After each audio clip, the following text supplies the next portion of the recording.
So, hello everybody. This is the May meeting of the koha-US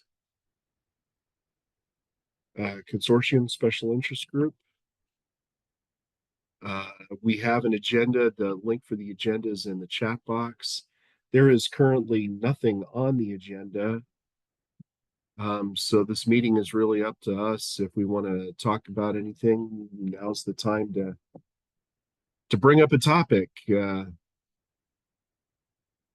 was going to say we could even go around the room and introduce ourselves, but I think, I don't know, is there a need for that? I think I know everybody here in the room, actually, that I've been in meetings with before. Should we do that just so we can say we did something? I'm George. I'm the Next Search Catalog Coordinator at Northeast Kansas Library System, and I'll let Jason go next since he's next on my screen. I'm Jason. I'm the Seek and Find Coordinator at the Southeast Kansas Library System. And then Lauren, you're next on my screen. Okay. I'm Lauren. I'm with Teamwork Libraries. I am a jack of all trades for our consortium. It's what happens when you're small. You have to do it all. Except for IT. That is not my skill set. Michelle, you're next. Hi, I'm Michelle Spinney, and I am Member Services Manager for CLAMS. We're in Massachusetts, and yeah, pretty much the same as we're small consortium. So I do the cataloging and support and all of that. And then Juliet. I am Juliet. I'm the systems coordinator for Rapid City Library, and we're one library in a 13 consortium, a library consortium. And I basically am the one who's most knowledgeable about Koha, so I get to answer the questions. Bob, you're next. Bob Benhoff. I manage ASPICAT, which is a large consortia of a lot of little libraries in Colorado. And then just joined us is OSL VidCon. I don't know who that is. It's Mike from OSL. We're just at RILA, our Rhode Island Library Association. Gonna find a quiet spot.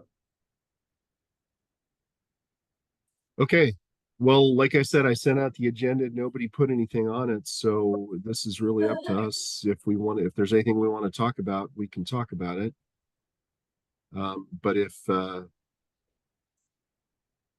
nobody has anything to talk about, we can just call it a day early. So what's been going on with everybody? Is there anything consortia related that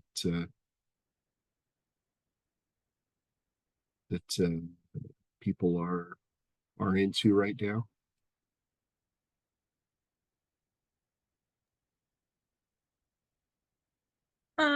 We're sending over a request to the development people that we would like to fully fund the local hold priority development that's posted on Bywater.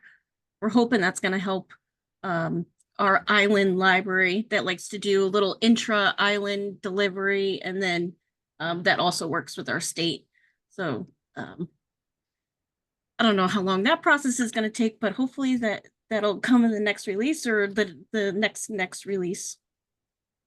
That's a development that's been out there for a long time. It was a development that was originally proposed by Valnet, before, when I was still worked there. And when I came to Kansas, I said that Nichols would help fund it up to 20%. And Valnet could never get it together to organize the funding for it. So if you want to fully fund it, that's awesome. Well, we were just seeing it was posted on there to get it as soon as possible. Like, yeah, we just want to get it funded. So would love to have a co-sponsor on it, but yeah. We could co-fund. That would be awesome. Yeah, if you send me an email for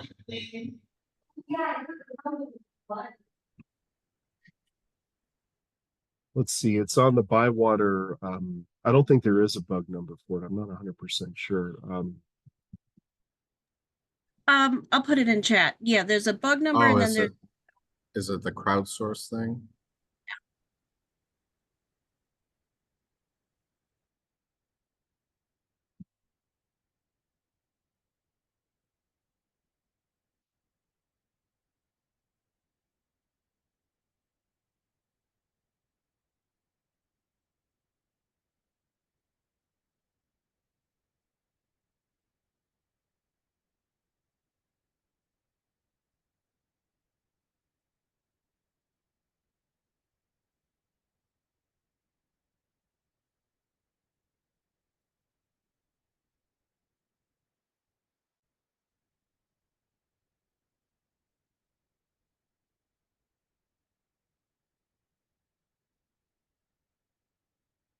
Yeah, this is yeah, this has been around for a long time. So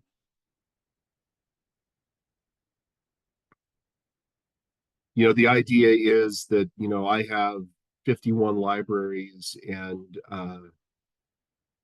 two of them are districts. Like there's a school district with 4 library branches, and there's a library district with 4 branches. And so local holds priority only takes into consideration 1 library at a time. And so what we've always wanted is we wanted local holds priority to be fill the library, fill the requests at the library that has the item, that owns the item first, and then the district second, and then the rest of the consortium third. So exactly, yeah. this would do that. So, and that way, that would solve a lot of problems for our 2 district libraries. In Valnet, it was more important but less easy to fund, because there's only 2 libraries out of 45 that aren't part of a district, but they're all really poor parts of the state of Idaho. So there was never any money to fund it, but it was something they wanted. So Nichols has long said that we would fund that up to 20%. So if Bywater's saying $5,000, I'm sure that we could kick in 1,000. I would just have to remind my boss. Remember 6 years ago when I said we would fund this? When you said we would fund this, I would just have to go through that conversation.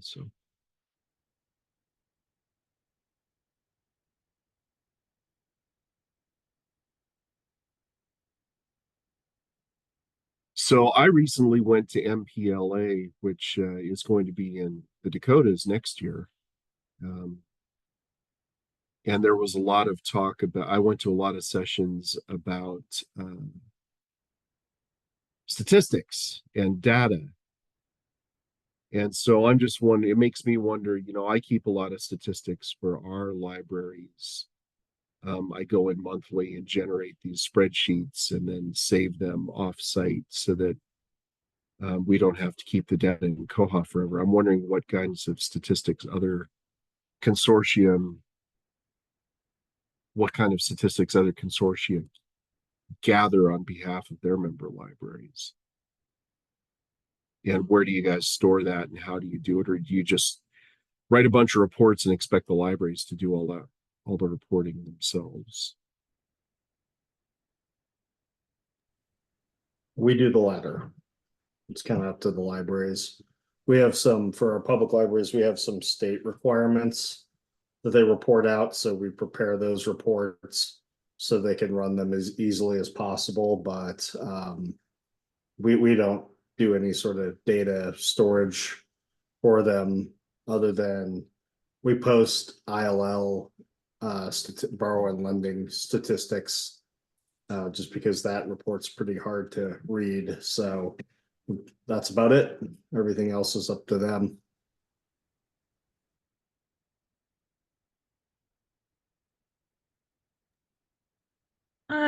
What we do is we're still trying to figure it out, because before we had direct SQL full access, and Sierra and Bywater did not want to give it to us in Koha. So Brendan has been trying to get it to work with Metabase, and it's just not working the same way. So that's been a little source of contention with systems in Bywater's trying to figure that out. But what we did before is we used Google Studio and then just pulled the information into, Google Sheets and then display it that way. And then what libraries could do was then limit it to their location or the item type that they were looking for, so they could limit it that way. We haven't really been able to duplicate that in Koha yet, but we do have access to Metabase, but it's since it's all out in the open, we kind of just want to get that down to a single sign-on as well. So we're not there yet. But we do, like, for cataloging reports, we post Excel files and then they go and they pull from there.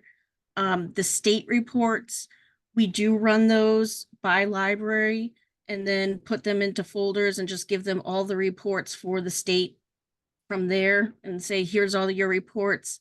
And then we actually create a guide that says, use this report for this question, this report for this question. So we do a lot of the reporting for the libraries, but the ones like they would need for monthly statistics for like their boards and stuff, we just have a report that they can run whenever they want, and then they just pull it that way. Okay.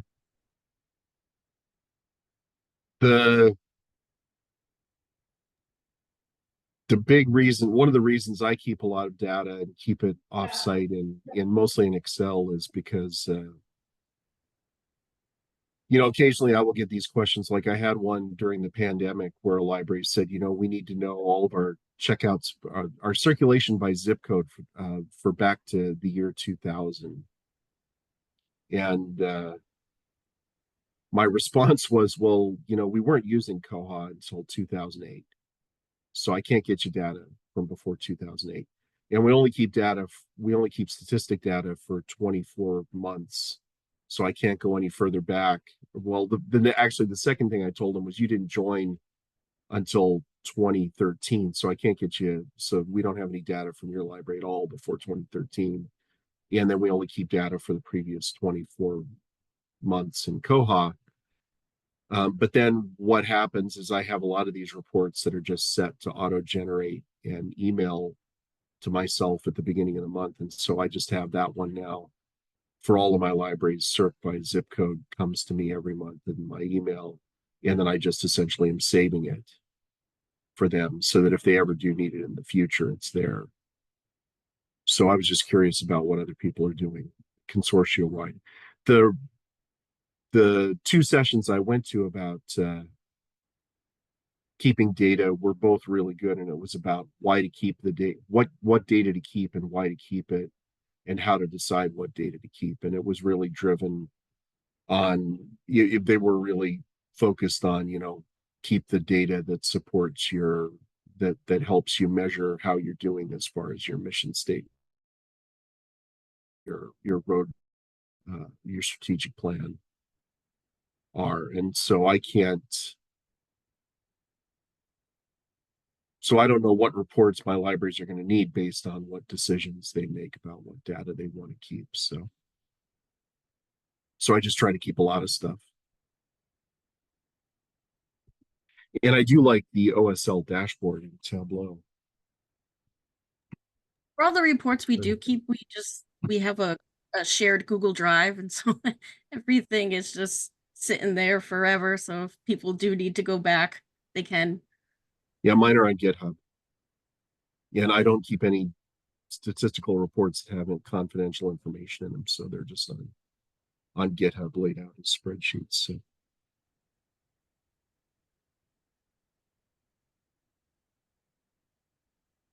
It's kind of evolved over time. With different data points that we can pull in.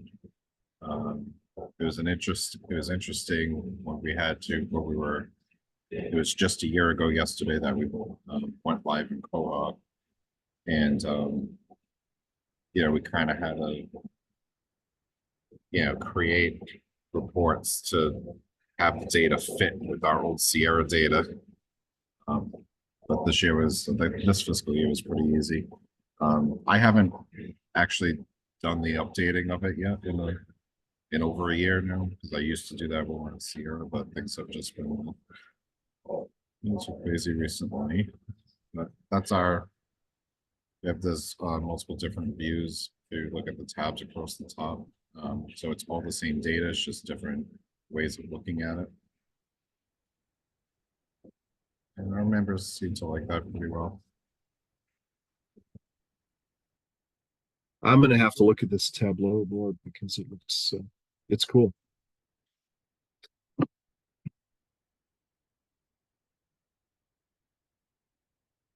Yeah, this is something that I want to try and mildly replicate with the report templates. I think Right. that we could definitely pull the data through a reports template and then maybe import like a chart library to create these charts based on the data and stuff. So that's something I want to try and get done before conference and present a little bit on. I've only barely touched it at this point. As far as what data we keep, I mean, we don't store a lot of stuff offsite. We usually just rely on what's in Koha. I run the stats for all our libraries every year for their state statistics, so I've got that in a big spreadsheet that we can analyze and make decisions off of. So I've got that archived in our Google Drive, but other than that, it's not.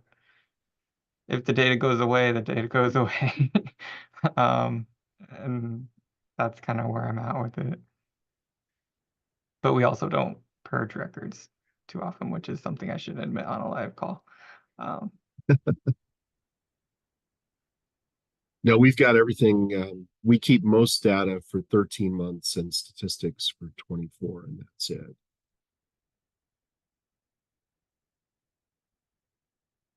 So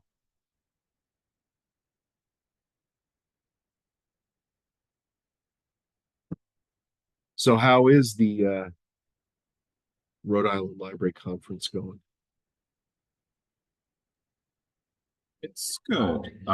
Currently I'm in Nook. I don't know if any of you guys seen one of those things at other conferences. It's kind of like a sound absorbing thing. It's like, oh, maybe the guy's still here. It's the perfect trial for this. And it's a lot of, I feel like there's like a lot of school presentations here. I've just been managing our booth where Bywater's next to us, Jay-Z and Nate here. So I haven't really attended many of the sessions at all. But, it's small. It's Rhode Island small, so.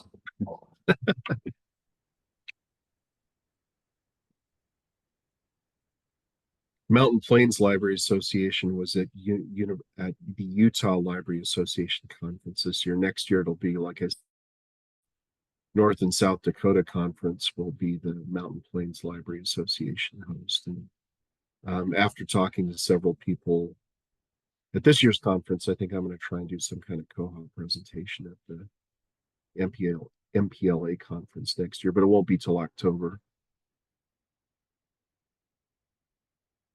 And other than Juliet and Jason and I, all you guys, well, I guess Bob is in the Mountain Plains area, but CLAMS and Ocean State, and Lauren, you're in one of the Carolinas, right? So that's not mountain, not plains. Yeah, I'm right in the middle of, I'm 4 hours from the coast and 2 hours from the foothills, but really 4 hours from like Asheville, where I'm in the middle of the mountains. We just drove through the mountains. I was in Memphis for my niece's graduation, so I love the Blue Ridge Mountains. I feel at home every time I go through.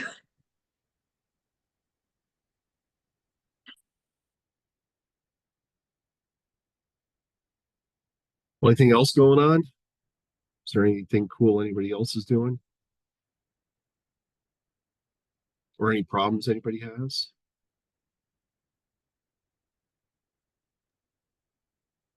I would just pitch for that development list that Bywater keeps, that the development committee is going to be, has been trying to look at voting on something in the near future. So if you have something that you want to potentially be on that ballot, then get it, start working with Bywater to get that idea up there. And it could be a candidate, because right now a lot of the stuff we were looking at is overpriced for what we have budgeted.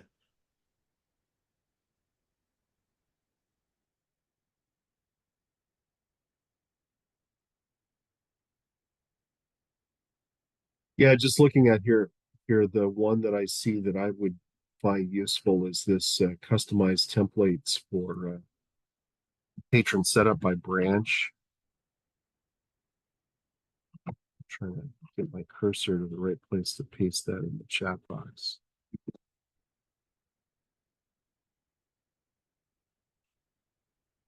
So be able to change the patron ad form depending on which branch you're logged in.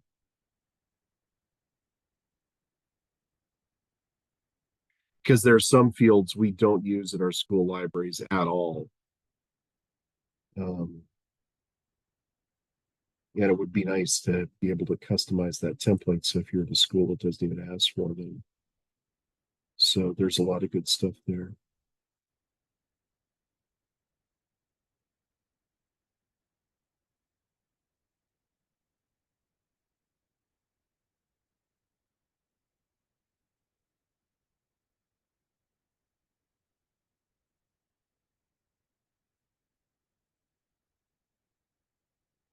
Improvements to patron imports. I don't know what that's about too. Does anybody else? I regularly do patron imports for our schools and for our community college. Does anybody else have to do that kind of stuff regularly? We do when the file's small enough. There's a point where, like one of our community colleges, where I have to just get the file prepared and then turn it over to Bywater, or split it into a bunch of different files, which doesn't sound appealing. What's kind of the limit on your patron? Like 1,000, something like that. Oh, maybe it's more, but it's not ideal. It'd be nice if we could get more in. I'd have to look at last time we actually tested it, but if we do several thousand, it definitely doesn't work. Just times out. Before the patron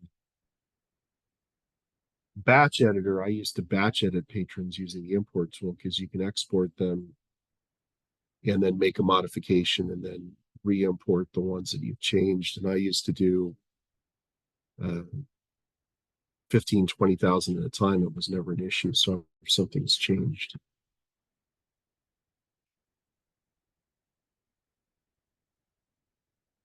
So I accidentally one time changed everybody Lewiston, Idaho. All their addresses were Lewiston, because of a problem I made batch editing everybody, and then I went and changed it back, and it was like 10,000 people, and it wasn't an issue. So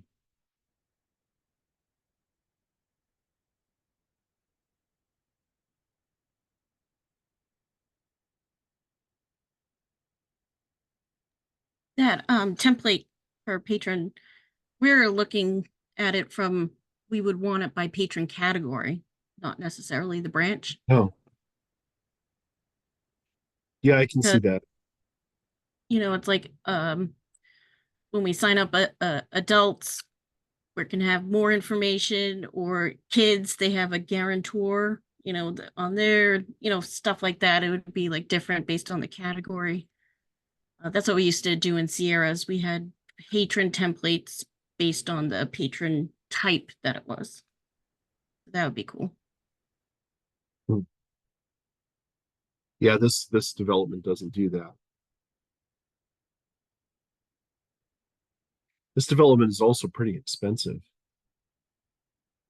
It says $21,600. That's probably outside of the koha-US scope right now. That is precisely the sort of development that doesn't get on the voting list unless it is mostly funded, like 85% funded. Yeah, that makes sense.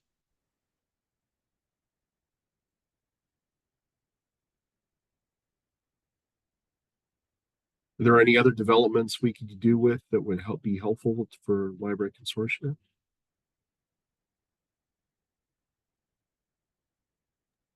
I've still got that outstanding ticket about circle overrides that would be helpful for consortia, but I haven't Yeah. gotten a quote and it's not on the dev site yet.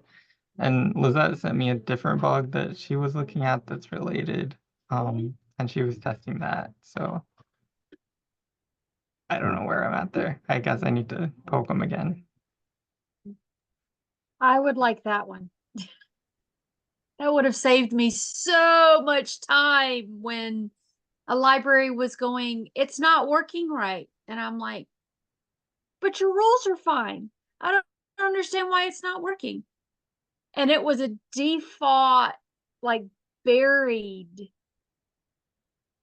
I don't know if it was in a group. I don't remember where it was, but I'm like, this does not make sense. I don't know how it happened. Like, I don't even know who set the rule. I don't remember setting it. So, it would have been helpful if something had alerted me and told me where the problem was, instead of looking at every single circle for every library to figure out why is it interfering with this library. This does not make sense. And I'm Yeah, a if small there was- consortia, so can imagine for you big guys.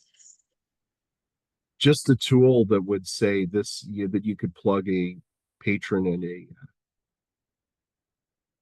a patron and an item into to see which rule it hits would be helpful. And I've heard that's work in progress at Bywater, Yeah. but I don't know where it's at either.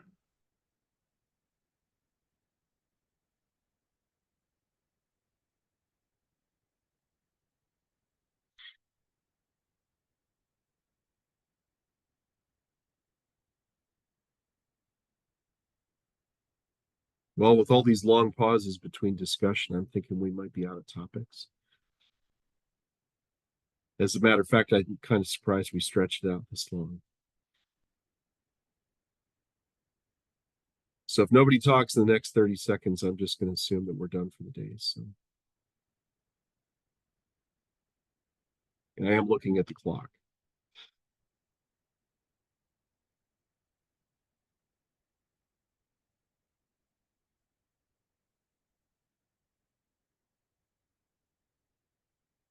Well, it's good seeing everybody, but it's I think we've exhausted the amount of talking we can get done today. So why don't I Yeah. stop the recording?